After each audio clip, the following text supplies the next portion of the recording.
Welcome. We are here today to do more Christmas stuff because it's July. Why not? And so we're going to talk about this awesome super snowflake quilt, Which looks kind of scary. but it's not. Not scary. And it's from Heather Peterson of Anka's Treasures and Riley Blake. And it features her snowed in fabric, which is Just adorable. adorable. We love all Heather Peterson fabric. The colors are great. The prints are great. It's Her just colors cute. are always like super saturated, which I love. You know, there's no wimpiness about the colors. And the backgrounds, fantastic. Right? So we love them. Anyway, so we're going to do another Heather Peterson project. But it's going to be kind of fun because, like, last week we did these half rectangle triangles. See the final one? It's done. Well, it's not bound, but it's made and quilted. So this time we're going to go with 60-degree triangles. Yes. So it's essentially making this by cutting triangles, which is less fun, kind of. Well, so long as you have the right tools. Now, I have over time purchased a lot of rulers. This one is awesome. This is a Creative Grid 60-degree ruler. It has lots of measurements. I mean, I have like my Hexenmore, which I love, but it only does ½ inches, and this pattern calls for quarters. So the Creative Grids one is great. But the beauty of this pattern calling for the quarter inches, and I figure this is probably why she did it. If I'm wrong, Heather can tell me. But it's because it's made to be fat quarter or quarter yard friendly. And if she did the whole thing, you'd have to try and be able to use every like millimeter of it. And so this way it's totally a fat quarter friendly pattern. So if you have fat quarters sitting around, you can pull it together and make this really scrappy with what you've got. Also, another thing I'm going to tell you, if you have a different 60-degree ruler, you can measure the 4 1/4 between the 4 and 4 1/2 and put a piece of tape on it. Totally. So you don't have to buy a new ruler for that. Absolutely not. So don't feel obligated to buy a new ruler. This is the one she calls for in the pattern, and I had it. And it's a good one. So that's awesome. So a 60-degree triangle is also known as an equilateral triangle. Because all sides are equal. Yes. So if you're looking at your triangle ruler, some of them are going to be 45s or whatever. Yeah, I have another one that looks almost just like this, but it's a 45-degree ruler. And so it's going to come in a little bit narrower here. Mm-hmm. And so a 60 is an equilateral triangle. So if you're not sure if your triangle ruler is a 60-degree ruler, measure the 3 sides and they should be the same. Absolutely. That's how you know it's a 60. A 60, you need 6 to make a circle. A 45, you need 8. That's not a 60. No, this is like a 70. It was a weird size. So this one worked anyway. Anyway, so I'm going to talk for just a second about cutting. Anytime you need to cut the triangles, especially with a ruler like this, you cut strips. Yes. Because I'm cutting across the grain, I batch pressed all of these really well when I pressed them to begin with, because that's not a step we skip. Not one cutting, but you can cut 2 at a time. Absolutely. And it's not really a wasteful use of fabric the way you would think cutting triangles is. So I'm going to show you. So rotary cutter. So at 4 1/4, which is what she cut this strip at, there's a line on our ruler right here, and we're going to come to 4 1/4. You'll notice this top corner is blunted. We like that. It's how we line up triangles. You could cut it this way, but then you can't see the blunted edge and your lines don't work. But the lines run this way because of the blunted edge, so we're going to get the right size. Right. Okay? So yes, sides are all the same, but cut it the right way. This is the only waste of fabric that we get. Right. Is that one. That's it. And then we just flip it over, back and forth. Or you can flip your ruler over, so I'll show you that. So this is what I would do, is I would then flip the ruler upside down. Yep, so watch. So I'm going to do this. And then I'm going to turn it over this way and flip it again. And then we have these nice equilateral triangles, except they're not really because we have one blunted edge. I like the blunted edges, and it helps you with lining things up properly. If you've done any of the Nebula projects, Journey to Nebula, Jaybird projects, you know about blunted edge. All about them. And why they are fantastic and why it's worth doing. And you'll pay attention to the pattern to see where she uses. She's going to tell you where to line them up in the pattern. She's going to tell you where to press everything in the pattern. Heather's patterns are always great. Yeah. We really like her. In our shop, we do like her. Our rep's like, here's her new line, and we're like, the only question is how much of it to buy. Yeah, It's sold. not a question of whether or not we will, because they're always great. Okay, so sewing these together.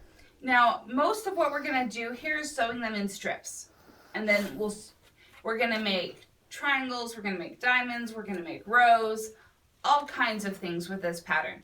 But I want to show you a little bit about Flipping it upside down. lining them up. Don't flip it upside down. No, because the grippy stuff's on one side. Right? You got to use the grippy side. So what I'm going to do is I have some assorted red prints. Most of them are from her Snowed In line. A few of That's them are all it's gonna blenders because I needed more. Yeah, we need more reds than what were in the collection. So I'm going to go ahead and take one. I only grabbed one, right? And then take another. Grab my pressing one again. Oh, except I lied because I need a white one. She needs Not a white red one. Okay, so what I'm going to do is I'm going to come right over here. Lay one down, lay the other down. So this one, the blunted edge is on top. Here, the blunted edge is on the bottom. I fold it over to where they're all lined up. Let me show them this real fast. Okay. So what that means, where you had one blunted edge down here and one up here, now this white one's hanging over the red, and the red's hanging over the white here. But you'll see that the triangles are laying exactly on top of each other. That's how she knows she's lined up right. Yep. And then I'm just going to sew a 1/4 inch seam.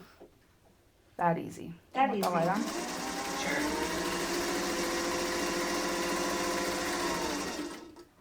I mean, Now. you don't have to, but do you want that light on? Sure. I'm not, It's there. She does have pressing directions. She does have pressing directions. In the pattern, which is great. I love when pattern writers. Well, the benefit of having the directions in the pattern is, I talk about this in some of my classes because, maybe this is the best way that I would normally press a sawtooth star. However, if I don't have sashing and I'm going to butt it up right next to another sawtooth star, I don't want everything in one spot and have them too bulky. two bulky seams meet up in one spot. So Is this your other red a one? lot of times when we have an awesome pattern writer who gives us pressing directions, it may not make so much sense in assembling the unit, but with putting the units together, it can help them nest and lock in better so that you don't end up with a lot of bulk in one spot. Yeah. So always pay attention to pressing directions. If they took the time to write them in, There's a reason. they probably had a good reason for it. So, Yep.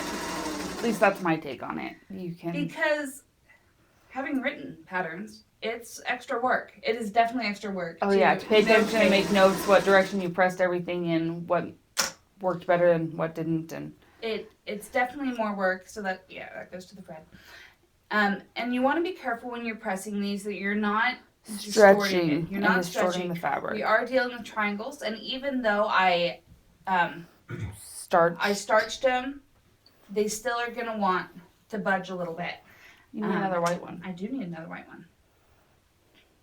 And so you want to be careful with pressing. I like to tell people that in quilting, we press, we don't iron.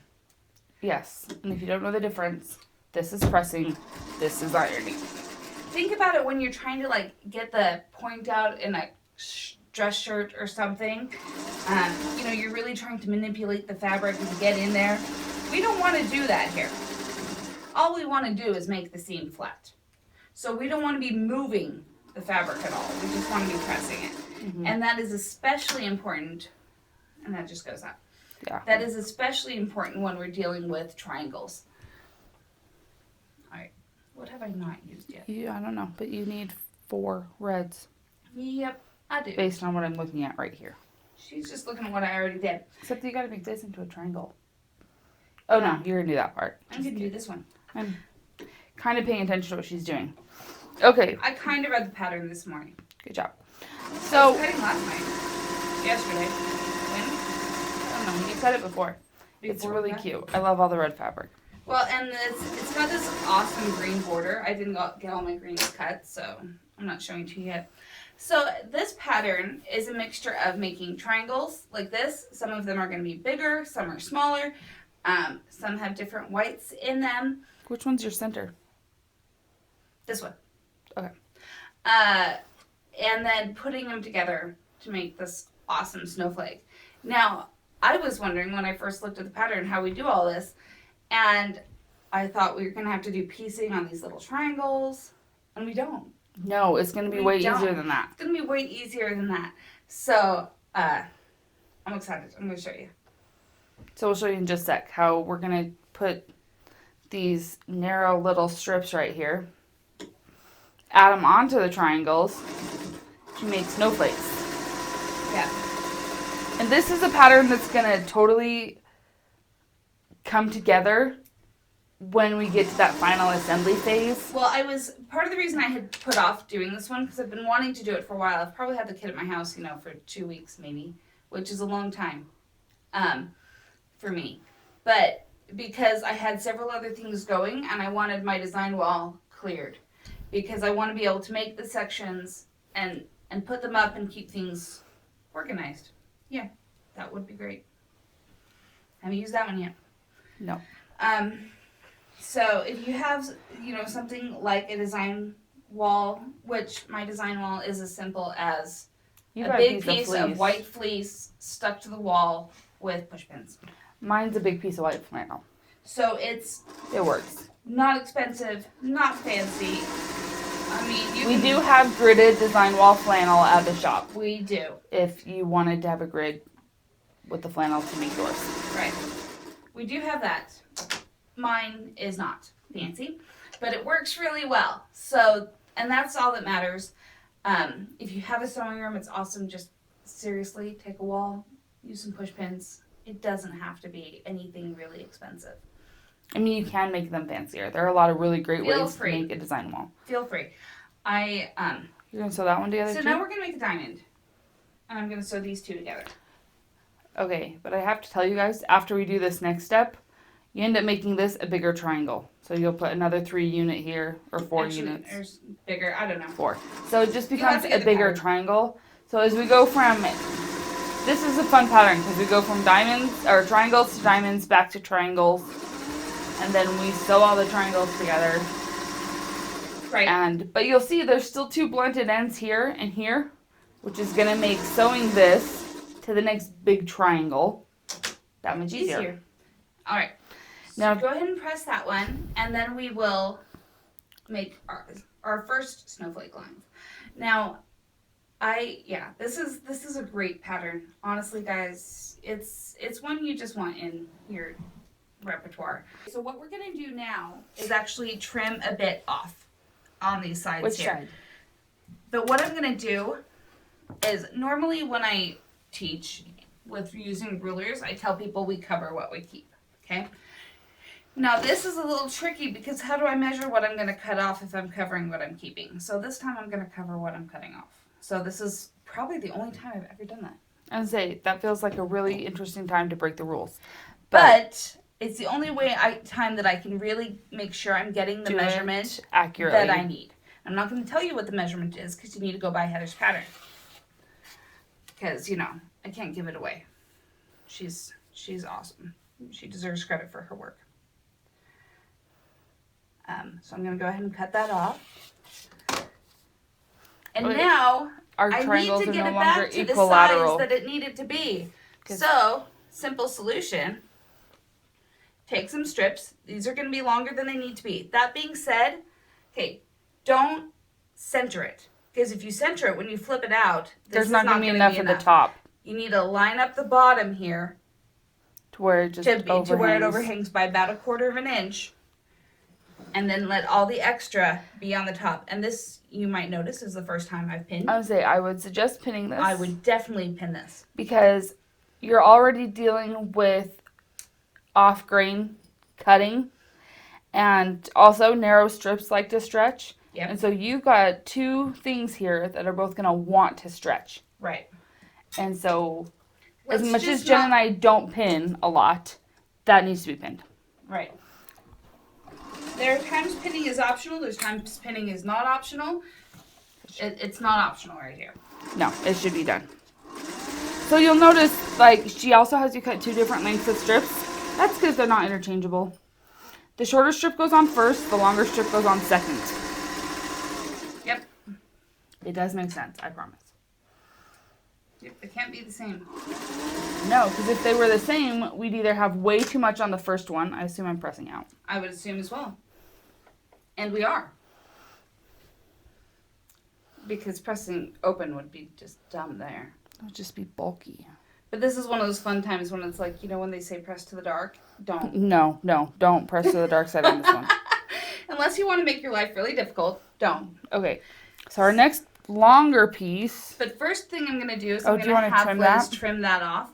That way we have a nice straight edge to line it up with. Which makes a lot of sense. Plus, we don't want to leave that white under there. It's just bulk. And bulk is not our friend. No. With quilting, when it comes to accuracy and piecing, when it comes to actually quilting the thing, bulk is not our friend with quilting. I mean, that's why you'll find some really intricate foundation pieced projects where they use 1/8 of an inch as a seam allowance when they trim it. And it's because there's going to be so much put together that you got to get the extra out of the way. Yeah, any extra is just not going to be... So, with any quilting project, if you can avoid bulk, that's what you want. I'm not telling you to do eighth inch seams. No, I'm not telling you to do 1/8 inch seam allowance. I'm saying don't have 43 seams meet up in one spot and press it all to the same direction or something. It'll break the needle on my long arm. It will. And then you'll be sad and I'll be sad. I don't like when needles break on projects. No. I'm going to take this pinball home someday. Yeah. My mom was at a quilt show and she found these cute pin bowls. Ceramic pinballs. Ceramic pin bowls. And she bought one for each of us that, she thought was Fit our appropriate. personalities. Jen's is like Then Go. Mine is like Starry Night or something. Sarita's is really cutesy. And mine says, I quilt so I don't kill people. Because Mom knows Liz. Yeah. So that's They're super cute. I wish I knew who made them. They have a like, stamp. broke it the day of, and then I had to fix it. Oh, that's right. You did break it. I broke it bringing it home, but I glued it back together. You did, and it looks lovely. Yeah. Jen got Van Gogh. Sarita's is really sweet, and Sweet mine. and cutesy, and Liz's says I quilt so I don't kill people, because it's got to fit the person. I'm gonna cut this again. Please, I'm gonna turn this off so we don't burn ourselves. Let's do that. Great, I love it. Okay. Okay. Trimming a straight line. So now we're gonna trim those 3 sides so that it goes back to looking like a diamond, even though now that we've added our little points. And I would trim by measuring up to the side. Like, yep, she tells you to trim. Perfect. Okay. Um, I'm cutting these ones off too please. because they So I was like, they have to go. are clearly a no-go. And if you wanted to, you could get your handy-dandy triangle ruler here. And blunt the tip. Blunt the tip. Don't just smack off a piece of it because you No, think that that's going to be right. You have to have the right amount cut off to make it helpful.